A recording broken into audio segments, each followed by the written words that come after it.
Viewers 2050 में एक ऐसी गेम बनी थी जिसमें सभी लोग वर्चुअली जाकर उसे खेल सकते थे। नमस्कार दोस्तों, क्या हाल चाल है। मैं हूं आपका होस्ट एंड दोस्त अभिषेक गौड़। मान लीजिए कि आप एक वीडियो गेम के कैरेक्टर बन चुके हो और आप जो चाहे वो कर सकते हो, किसी को भी मार सकते हो, कोई भी आपको पकड़ने वाला नहीं हो और ऐसा कोई कंपटीशन हो जिसको जीतकर आप रातों रात करोड़पति बन सकते हो। सभी लोगों के ऊपर एक बहुत बड़े गोरिल्ला ने हमला कर दिया था और वो भी तो ये ऐसी ही गेम की एक कहानी है जो आपको हम सुनाने जा रहे हैं। एक टेस्ट है। और अब वो बूढ़ा आदमी कुछ देर तक वेट को देखते ही रहता है। अगले ही मोमेंट में वो आदमी वहाँ से गायब होना स्टार्ट हो जाता है। यानी इसमें आपको एक अलग ही दुनिया देखने को मिलेगी। बहुत ही ज्यादा अच्छा था। जब लेवल 1 की रेस शुरू होती है तब सारे प्लेयर्स अपनी कार्स को लेकर आगे बढ़ना स्टार्ट कर देते हैं और एक अलग जिंदगी जीने को मिलेगी। कमाल के वीएफएक्स है, कमाल की कहानी है और सुनाने का हमारा नजरिया जो है आपको पसंद आएगा। तो सुनते रहिए ये कहानी। पर पहले चैनल को सब्सक्राइब, वीडियो को लाइक एंड कमेंट बॉक्स में कमेंट करके जरूर बताइएगा कि आपको ये कहानी कैसी लगी। आपका होस्ट एंड दोस्त अभिषेक गौड़, सुनते रहिएगा ये कहानी। वीवर्स 2050 में एक ऐसी गेम बनी थी जिसमें सभी लोग वर्चुअली जाकर उसे खेल सकते थे। पर उस गेम में इतने खतरनाक लेवल्स थे ना जिसे प्रो गेमर्स भी कंप्लीट नहीं कर पा रहे थे। और अगर किसी ने उस गेम के डरावने और खतरनाक लेवल्स को पार कर लिया तो उन्हें बहुत ही बड़ा इनाम मिलेगा। पर एक अनाथ लड़का जो बहुत ही गरीब था उस गेम में पार्टिसिपेट करता है और उसकी गेमिंग स्किल्स देखकर तो सारे लोग हैरान हो गए थे। तो अब पता करना है कि कैसे वो लड़का उस गेम के खतरनाक लेवल्स को पार करता है और क्या वो उन प्रो गेमर्स का सामना कर पाएगा जिन्हें हराना एकदम से इम्पॉसिबल था। ये तो जल्द से जल्द देखना पड़ेगा। कहानी की शुरुआत 2050 से होती है जहां सभी लोग वर्चुअल गेम्स के दीवाने हो गए थे। उन गेम्स में तो प्लेयर पार्टिसिपेट कर सकते थे जो सभी को एक अलग ही वर्चुअल दुनिया में लेके जाती थी। इस समय में तो एक बहुत ही फेमस गेम हुआ करती थी जिसका नाम ओएसिस था और इस गेम को बनाने वाले आदमी का नाम जेम्स होता है। जेम्स ने मरने से पहले उस गेम के अंदर एक स्पीच रिकॉर्ड किया था जिसमें बताया गया था कि ओएसिस गेम में एक गोल्डन एग को छुपाया गया है और अगर जो भी उस एग को ढूंढ निकालेगा तो वो ओएसिस कंपनी का नया मालिक बन जाएगा। दरअसल इस गेम में सभी को 3 चाबियां ढूंढ कर निकालनी थी जिससे वो गोल्डन एग का दरवाजा खुलता था। ये खबर सुनकर तो चारों तरफ हड़कंप मच गई थी और अब दुनिया के कोने कोने से सभी गेमर्स इस गेम को खेलने आ रहे थे ताकि वो गोल्डन एग को ढूंढ सके।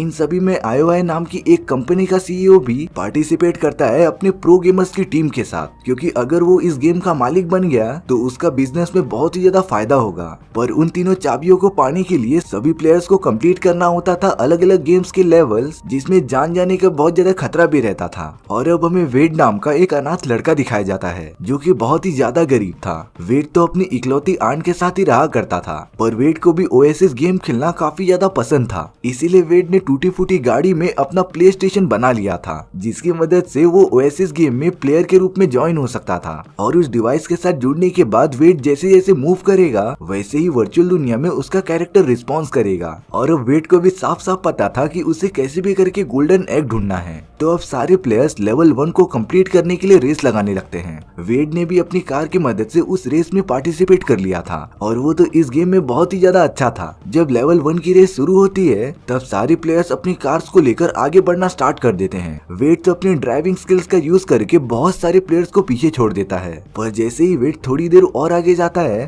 तभी उन सभी लोगों के ऊपर एक बहुत बड़े गोरिल्ला ने हमला कर दिया था और वो भी इस गेम का एक पार्ट था जिसका काम था प्लेयर्स को लेवल कंप्लीट करने से रोकना। और अब उस गोरिल्ला ने वेड पर हमला करके उसकी कार को डिस्ट्रॉय कर दिया था। तभी वेड देखता है कि उसकी एक टीम मेट जिसका नाम R3 था वो तेजी से अपने बाइक पर आगे बढ़ रही थी, लेकिन उसे क्या पता था कि आगे बहुत ही बड़ा गोरिल्ला है। इसीलिए वेड R3 का हाथ पकड़ लेता है और उसे बाइक से नीचे उतार देता है। R3 के सुपर बाइक को तो उस गोरिल्ला ने एकदम से डिस्ट्रॉय कर दिया था। तब जाकर उसे पता चलता है कि वेड ने उसकी जान बचाई थी। और अब इसके बाद वेड एक लाइब्रेरी में आ जाता है ताकि वो इस गेम के बारे में और भी इंफॉर्मेशन गेन कर सके।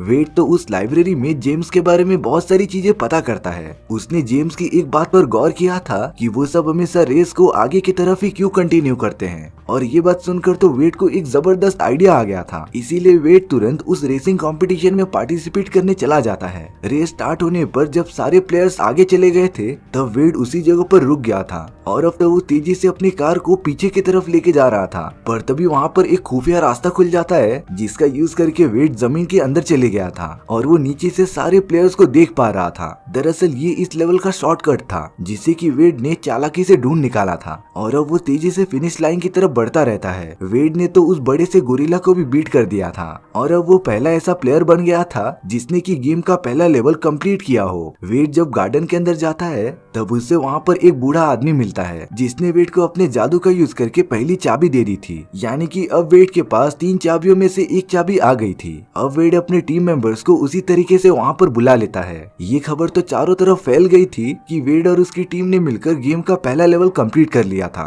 उन सभी के स्कोर तो काफी तेजी से बढ़ते ही जा रहे थे। ये सारी बातें तो IOI कंपनी के CEO को भी पता चल गई थी और उसका नाम टाइसन था। टाइसन को तो इस बात पर गुस्सा आ रहा था कि आखिर एक नॉर्मल लड़के ने इस डिफिकल्ट लेवल को कैसे पार कर लिया और अब टाइसन खुद ही उस गेम के अंदर चला जाता है। वो तो वर्चुअल दुनिया में एक बहुत ही खतरनाक प्लेयर से मिलता है। टाइसन उस प्लेयर से मदद मांगता है कि उसे वेड के बारे में सारी इंफॉर्मेशन चाहिए थी। दरअसल टाइसन ये जानना चाहता था कि वेड असली दुनिया में कौन था और कहाँ रहता था, इसीलिए अब उस खतरनाक प्लेयर ने वेड के बारे में सब कुछ पता लगाना चालू कर दिया था। यहाँ दूसरी तरफ वेड रियल वर्ल्ड में वापस आ चुका था और अब उसके पास किस्मत की एक चाबी थी, पर वो दूसरे चाबी को ढूंढने के लिए काफी रिसर्च करता रहता है। उसने तो जेम्स के बारे में सब कुछ पढ़ लिया था कि आखिर उसने ये ओएसिस गेम किस एल्गोरिथम पे क्रिएट किया था। वेड को जेम्स के बुक की एक लाइन मिलती है जिसमें लिखा था कि एक ऐसा क्रिएटर जो खुद के ही क्रिएशंस को पसंद नहीं करता था, इसीलिए अब वेड इस क्लू की मदद से और कुछ पता करना चाहता था। वो तो उस गेम में वापस से चले गया था और अब वो अपनी टीम मेट R3 से मिलता है जो एक नाइट क्लब में दूसरी चाबी की इंफॉर्मेशन लेने के लिए जाते हैं। उस जगह पर तो बहुत सारे प्लेयर्स काफी मजे कर रहे थे।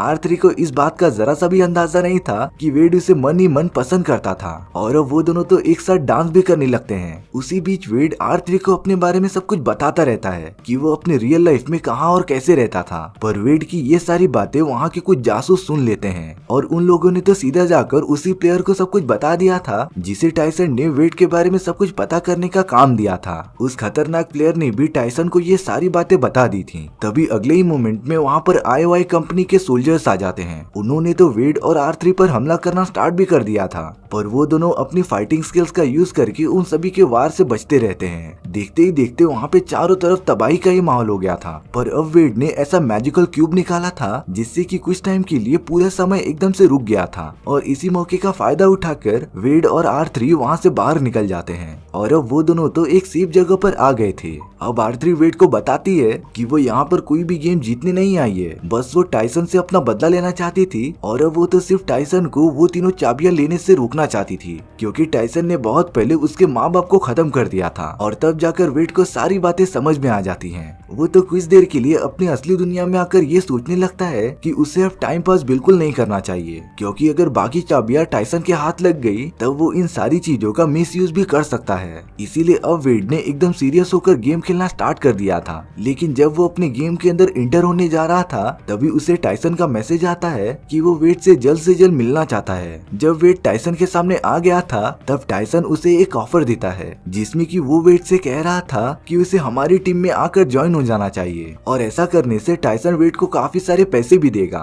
लेकिन वेड को तो टाइसन के बारे में सब कुछ पता चल गया था, इसीलिए वेड तुरंत ही टाइसन के ऑफर को ठुकरा देता है। वेड ने तो जाते जाते टाइसन का ID पासवर्ड देख लिया था और अब वेड अपने रियल वर्ल्ड में वापस आ जाता है, पर अगले ही मोमेंट में टाइसन के लोगों ने वहाँ पर हमला कर दिया था जिसकी वजह से चारों तरफ एकदम से आग लग चुकी थी और अब उस दुर्घटना में वेड की आंट मारी जाती है। वेड को तो इस बात से बहुत ज्यादा गुस्सा भी आ रहा था, पर वो अब इसमें क्या कर सकता था, इसीलिए वो दुखी होकर एक जगह पर जाकर बैठ जाता है। पर तभी वेड को कुछ लोग पकड़ लेते हैं जो उसे किडनैप करके एक अलग ही जगह पर लेके आ गए थे। वेड अपने सामने एक बहुत ही ब्यूटीफुल लड़की को देखता है और ये वही लड़की होती है जो वेड के साथ गेम में उसकी टीममेट हुआ करती थी, यानी कि ये लड़की R3 है। वेड और R3 ने एक दूसरे को रियल लाइफ में कभी देखा ही नहीं था, इसीलिए अब वो दोनों एकदम शॉक में थे। दरअसल R3 को जेम्स के बारे में कुछ इंटरेस्टिंग पता था और वो तो ये सारी बातें वेड के साथ शेयर कर रही थी। R3 बताती है कि जेम्स ने अपनी पूरी लाइफ में सिर्फ एक ही औरत से प्यार किया था और उसका नाम कीरा था। जेम्स को डांस करना बिल्कुल पसंद नहीं था, पर तभी भी वो कीरा के साथ एक डांस करना चाहता था। इसीलिए जेम्स ने अपने पूरे गेम में एक खुफिया डांस क्लब बनाया था और इसी गेम में आकर उन दोनों ने अपनी पहली मूवी देखी थी। तो अब आर्थरी और वेड समझ गए थे कि उस जगह पर जाकर उन्हें कुछ क्लू मिल सकता था। तब वो सब अपने अपने कैरेक्टर में जाकर उस गेम में चले जाते हैं। वो सब उसी नाइट क्लब में पहुंच गए थे जहां पर जेम्स और कीरा अक्सर डांस किया करते थे और अब वेड की पूरी टीम ने उस मूवी को ढूंढना स्टार्ट कर दिया था जिसे जेम्स और कीरा ने पहली बार देखा था। बहुत सारी मूवीज को ढूंढने के बाद वेड एक हॉरर मूवी को फाइनल करता है जिसका नाम द शाइनिंग था। अंदर जाने के बाद उन सभी को इस बारे में पता चलता है कि जिस भी क्रिएटर ने इस मूवी को बनाया था वो इसे खुद ही पसंद नहीं करता और तब जाकर वेड को जेम्स की वो बात याद आ रही थी जो उसने बुक में पढ़ी थी कि एक ऐसा क्रिएटर जिसे खुद की ही क्रिएशन पसंद ना आए, और इस क्लू को वेड ने ढूंढ लिया था। यानी कि उन लोगों ने एकदम करेक्ट मूवी चूज की थी। थोड़ी दूर जाने के बाद वो लोग एक ऐसी जगह पर पहुंच गए थे जहां बहुत सारे ज़ॉम्बीज एक साथ डांस कर रहे थे। उन्हीं के बीच कीरा भी थी जो कि एकदम से फंस गई थी, पर आर्थरी कीरा को जाकर उसे उन ज़ॉम्बीज से बचा लेती है। कीरा आर्थरी का शुक्रिया अदा करती है और वो तो इस मोमेंट का बहुत सालों से इंतजार कर रही थी। तभी कीरा उस जगह से एकदम गायब हो जाती है और अब वही बूढ़ा आदमी आ गया था जिसने वेड को पहली चाबी दी थी और अब वो बूढ़ा आदमी आर्थरी को दूसरी चाबी देता है। यानी कि वेड और उसकी पूरी टीम ने मिलकर सेकेंड लेवल को भी पार कर लिया था और अब उनके पास टोटल 2 चाबियां थी। जब टाइसन को इस न्यूज के बारे में पता चलता है कि वेड और उसकी टीम के पास दूसरा चाबी भी आ गया था, इसीलिए अब टाइसन एकदम गुस्सा हो जाता है और अब वो कैसे भी करके वेड और उसकी पूरी टीम को हासिल करना चाहता था। इसीलिए अब टाइसन ने अपने बहुत सारे ड्रोन्स उस जगह पर भेज दिए थे जहां पर आर्थरी वेड को लेकर गई थी और अब उस जगह पर बहुत ज्यादा तबाही होना स्टार्ट हो जाती है। आर्थरी ने वेड को एक खुफिया जगह पर छुपा दिया था और वो खुद टाइसन के आदमियों के सामने सरेंडर कर देती है ताकि वेड दूसरे रास्ते से बाहर निकल सके और गेम के लास्ट लेवल को कैसे भी करके कंप्लीट करे। वेड यहाँ पर दूसरे रास्ते से बाहर आ चुका था पर टाइसन के ड्रोन्स अभी भी उसे ढूंढ रहे थे। तभी वेड को एक लड़का खींच लेता है जो लगातार टाइसन के ड्रोन्स को मारते जा रहा था और ये सारे लोग तो वेड के टीम मेंबर्स थे जो कि गेम में उसके साथ ही खेला करते थे। दरअसल आर्थरी ने उन सभी लोगों को कॉल करके यहाँ पर बुला लिया था और अब वो सब एक वैन की मदद से भागने लगते हैं जिसके अंदर ओएसिस गेम खेलने का सारा सामान अवेलेबल था और अब वेड कैसे भी करके आर्थरी को उनकी कैद से आजाद कराना चाहता था। इसीलिए वेड ने टाइसन के उसी यूजर ने पासवर्ड का यूज करके उनके सिस्टम को हैक कर लिया था जो उसने लास्ट टाइम टाइसन के कंपनी में देखा था। ये सारी चीजें करके तो वेड और उसके दोस्तों ने आर्थरी को छुड़वा लिया था, लेकिन आर्थरी टाइसन की कंपनी से बाहर नहीं निकलती बल्कि वो वहीं पर रहकर टाइसन से लड़ना चाहती थी। आर्थरी तो टाइसन के ऑफिस में पहुंच गई थी। दरअसल टाइसन ने अब एक प्लेनेट के चारों ओर शील्ड बना दी थी क्योंकि तीसरी चाबी वहीं से मिल सकती थी ताकि कोई भी यहाँ पर ना आ पाए, पर आर्थरी ने उनके सिस्टम का यूज करके वो शील्ड एकदम से हटा दी थी। यानी कि अब वेड तीसरी चाबी को ढूंढने के लिए उस जगह पर जा सकता था। वेड तो गेम के सभी प्लेयर्स को एक वीडियो मैसेज सेंड करता है जिसमें कि वो उन लोगों से मदद मांग रहा था जो ओएसिस के सीईओ टाइसन के खिलाफ लड़ने में उसकी मदद कर सके। बहुत सारे प्लेयर्स ने तो वेड की बात मान ली थी क्योंकि वो भी टाइसन और उसकी कंपनी को पसंद नहीं करते थे और अब वो सारे प्लेयर्स उस जगह पर आ जाते हैं जहाँ पर वेड था। पर टाइसन भी कुछ कम नहीं था, उसने तो अपनी भी सेना वहाँ पर भेज दी थी जिसकी वजह से सभी लोगों के बीच एक जबरदस्त फाइट होना स्टार्ट हो जाती है। वहीं पर टाइसन ने अपना एक बहुत ही एडवांस सूट पहन लिया था जो कि एक बहुत बड़ा मेगा गॉडजिला था और अब टाइसन साइज में काफी बड़ा हो चुका था तो वो लगातार उन सभी पर हमला करना स्टार्ट कर देता है। टाइसन तो गॉडजिला की मदद से वहाँ के सारे प्लेयर्स को मारना स्टार्ट कर देता है और उसके सामने तो कोई टिक ही नहीं पा रहा था। पर तभी सही टाइम पर आर्थरी वहाँ पर आ जाती है जिसने एक बहुत ही खतरनाक बॉम्ब गॉडजिला के आंख में मार दिया था जिससे गॉडजिला के बॉडी में एक बहुत बड़ा ब्लास्ट होता है और अब वो पूरी तरीके से डिस्ट्रॉय हो चुका था और अब टाइसन का वो मेगा गॉडजिला एकदम से डिस्ट्रॉय हो चुका था। पर अब टाइसन को इतना तो पता चल गया था कि आर्थरी उसी के कंपनी में घुसकर उसी का डिवाइस चला रही थी। इसीलिए टाइसन रियल दुनिया में आकर अपने सारे प्लेयर्स को गेम से उठने के लिए कहता है क्योंकि उसे कैसे भी करके आर्थरी को ढूंढना था। पर आर्थरी तो टाइसन के ऑफिस में अपना गेम खेलने में ही बिजी थी। अब ये सारी बातें वेड को पता चल गई थी, इसीलिए उसने जानबूझकर गेम के अंदर आर्थरी को मार दिया था जिसकी वजह से आर्थरी को अपने रियल लाइफ में एकदम से होश आ जाता है और वो तो टाइसन से बचते हुए वहाँ से भाग गई थी। मतलब कि टाइसन अब आर्थरी का कुछ भी बिगाड़ नहीं सकता था। वेड तो अपने टीममेट्स के साथ उस जगह पर पहुंच जाता है जहां पर उसे किस्मत की तीसरी चाबी मिलेगी, लेकिन चाबी तक पहुंचने के लिए प्लेयर्स को आखिरी लेवल पार करना पड़ेगा जिसमें प्लेयर्स को जेम्स की फेवरेट गेम ढूंढकर उसे कंप्लीट करना था। वहाँ पर तो टाइसन का एक प्लेयर उस गेम को खेल ही रहा था पर वो वो उस गेम को कंप्लीट नहीं कर पाता और सजा के तौर पर वो जमीन के अंदर चले जाता है। पर अब वेड वहाँ खेलने आ चुका था। उसने जेम्स के बारे में जितनी भी रिसर्च की थी उससे वेड को इतना तो पता चल गया था कि जेम्स को एडवेंचरस गेम खेलना बहुत ही ज्यादा पसंद था। इसीलिए वेड वहाँ पर रखी एक एडवेंचर गेम को चूज कर लेता है और इसे खेलना स्टार्ट कर देता है। पर तभी उस जगह पर टाइसन आ जाता है जो कि वेड को कन्विंस कर रहा था कि वो उसकी टीम में आकर खेलने लगे। लेकिन वेड इस बात को कहाँ मानने वाला था।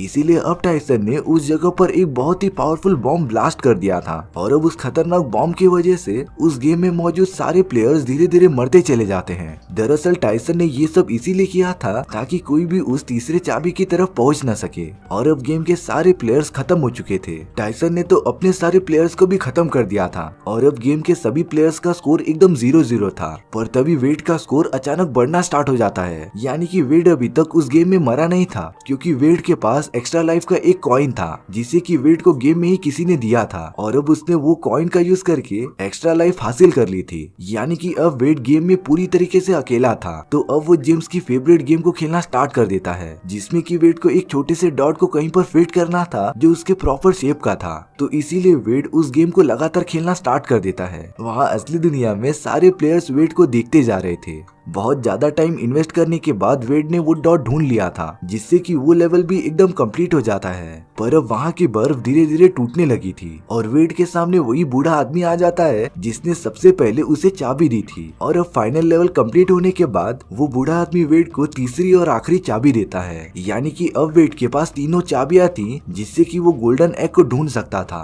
जब ये सारी बातें टाइसन को पता चलती हैं तब वो उसी वैन का पीछा करने लगा था जिसके अंदर वेड अपना गेम खेल रहा होता है। टाइसन ने तो उस वैन पर हमला करना भी स्टार्ट कर दिया था जिससे वेड को गेम खेलने में काफी प्रॉब्लम हो रही थी। लेकिन उसने कैसे भी करके गेम के अंदर सरवाइव किया और तीनों मैजिकल चाबियों का यूज करके एक गोल्डन दरवाजा ओपन कर दिया था जिसके अंदर जाने के बाद उसे वही गोल्डन एग दिखाई देता है जिसकी मदद से वो ओएसिस कंपनी का मालिक बन सकता था। उस जगह पर वो बूढ़ा आदमी भी आ जाता है और उसने वेड को एक सर्टिफिकेट दिया था जिस पर साइन करने के बाद वेड ओएसिस कंपनी का मालिक बन जाएगा। पर तभी वेड को याद आता है कि जेम्स ने बहुत पहले इसी तरीके से अपने दोस्त को साइन कराकर उसे कंपनी से बाहर निकाल दिया था। इसीलिए वेड उस डॉक्यूमेंट पर साइन नहीं करता क्योंकि वेड ये भी समझ गया था कि ये सब उसका एक टेस्ट है। और अब वो बूढ़ा आदमी कुछ देर तक वेड को देखते ही रहता है। अगले ही मोमेंट में वो आदमी वहाँ से गायब होना स्टार्ट हो जाता है। यानी कि अब वेड अपने टेस्ट में पास हो गया था और अब वेड को वो गोल्डन एग मिल जाता है जिसे पाने के लिए दुनिया के सभी प्रो प्लेयर्स पागल थे। वहाँ असली दुनिया में भी वेड के हाथ में वो गोल्डन एग आने लगता है। लेकिन जब टाइसन वेड के पास पहुंचता है तब तक काफी देर हो चुकी थी क्योंकि वेड के पास वो कीमती गोल्डन एग था जिसे कि जेम्स ने प्रोग्राम किया था। तभी उस जगह पर पुलिस आ जाती है और उन लोगों ने टाइसन और उसकी पूरी कंपनी को पकड़ लिया था। उस जगह पर तो जेम्स का वही पुराना दोस्त आ चुका था जिसे उसने सालों पहले निकाल दिया था। वेड को ओएसिस कंपनी की तरफ से एक डॉक्यूमेंट साइन करने के लिए आया था जिसे साइन करने के बाद वेड ऑफिशियली उस कंपनी का मालिक बन जाएगा। और अब वेड अपने सभी दोस्तों के साथ उस कंपनी को चलाने का डिसाइड करता है। वेड ने तो जेम्स के दोस्त को अपनी कंपनी का कंसल्टेंट बना दिया था क्योंकि उसे ओएसिस गेम के बारे में उससे ज्यादा नॉलेज थी। और अब वेड अपनी पूरी टीम के साथ ओएसिस को संभालना स्टार्ट कर देता है। वो सब तो हफ्ते में 2 दिन छुट्टी भी रखते थे और वो 2 दिन कोई भी प्लेयर्स गेम खेल नहीं सकता था ताकि इंसान कुछ टाइम अपने रियल लाइफ में फैमिली वालों को भी टाइम दे सके। और अब इसी के साथ हमारी ये ब्यूटीफुल स्टोरी यहीं पर खत्म हो जाती है। सो व्यूअर्स, आपको ये स्टोरी कैसी लगी प्लीज कमेंट सेक्शन में बता दो। और अगर आपको मेरा एक्सप्लेनेशन 1% भी अच्छा लगा होगा ना तो वीडियो को लाइक एंड चैनल को सब्सक्राइब जरूर कर देना क्योंकि सच में इससे मुझे काफी ज्यादा मोटिवेशन मिलता है आपके लिए इसी तरीके की मजेदार स्टोरीज ढूंढ कर लाने के लिए। तो मिलते हैं नेक्स्ट वीडियो में। सी या।